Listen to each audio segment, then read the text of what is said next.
내 돈을 훔쳐간 사기꾼을 처벌해달라고 고소장을 냈습니다. 그런데 경찰서에서 청천벽력 같은 소리를 듣습니다. 피해 금액을 완벽하게 입증하지 못하면 사기꾼이 무혐의로 풀려날 수 있다는 겁니다. 단돈 몇십만 원의 증거가 부족해서 내 수억 원을 삼킨 사기꾼이 법망을 빠져나가 비웃는 상황. 이게 과연 남의 일일까요? 오늘 그 억울한 덫을 깨부술 실무 로드맵을 공개합니다. 가상의 피해자 갑씨는 평생 모은 돈을 투자하면 매달 고수익을 준다는 을씨의 말에 속았습니다. 하지만 돈을 건넨 순간부터 을씨는 태도를 바꿨습니다. 핑계를 대며 돈을 돌려주지 않았고 결국 연락마저 두절되었습니다. 갑씨는 억울한 마음에 당장 사기죄 고소장을 제출했습니다. 하지만 가해자 을씨는 법망을 교묘하게 회피하는 베테랑이었습니다. 을씨는 경찰관 앞에서 단순한 채무불이행일 뿐이라며 당당하게 주장했습니다. 오히려 피해자 갑씨가 정확한 피해 금액의 귀속 경로를 입증하지 못한다며 고소인을 압박했습니다. 절망에 빠진 갑씨를 위해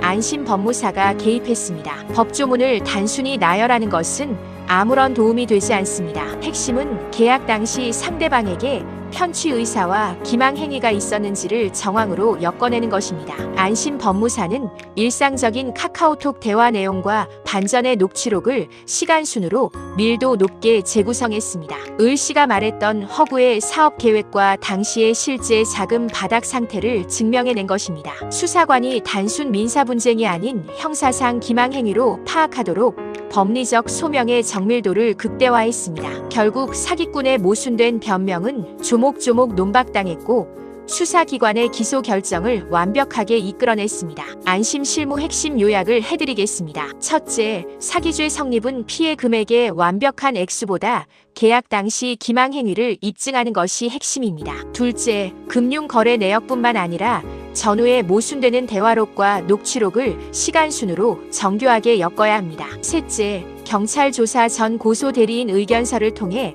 사기꾼의 거짓 변명 경로를 선제적으로 차단해야 합니다. 일반인들이 사기 고소를 할 때 법률 브로커에게 속거나 가장 많이 실수하는 법률 사각지대 세 가지가 있습니다. 첫 번째 사각지대는 단순 채무불이행과의 혼동입니다. 돈을 갚지 않는다는 사실만으로 고소했다가는 사기꾼에게 면죄부만 주게 됩니다. 두 번째 사각지대는 경찰 조사 유도, 신문에서의 진술 실책입니다. 수사관의 질문 의도를 모른 채 억울함만 호소하다가 불리한 조서에 서명하는 경우가 태반입니다. 세 번째 사각지대는 민사 절차의 누락입니다. 형사 고소만 해두면 돈을 돌려받을 수 있을 거라는 착각이 사기꾼의 재산 은닉 시간을 벌어줍니다. 사기 소송에서 승리하는 극적인 한 끗 차이는 대화 내역 한 줄을 형사상 구성 요건에 긴밀하게 접목하는 분석력에 있습니다. 형법 제347조 제1항에 따르면 사람을 기망하여 재물의 교부를 받거나 재산상의 이익을 취득한 자는 10년 이하의 징역에 처하도록 규정하고 있습니다. 또한 대법원 2017도 1만 3362 판결에 의하면 피해자의 착오에 기초한 재산 이전 행위가 존재한다면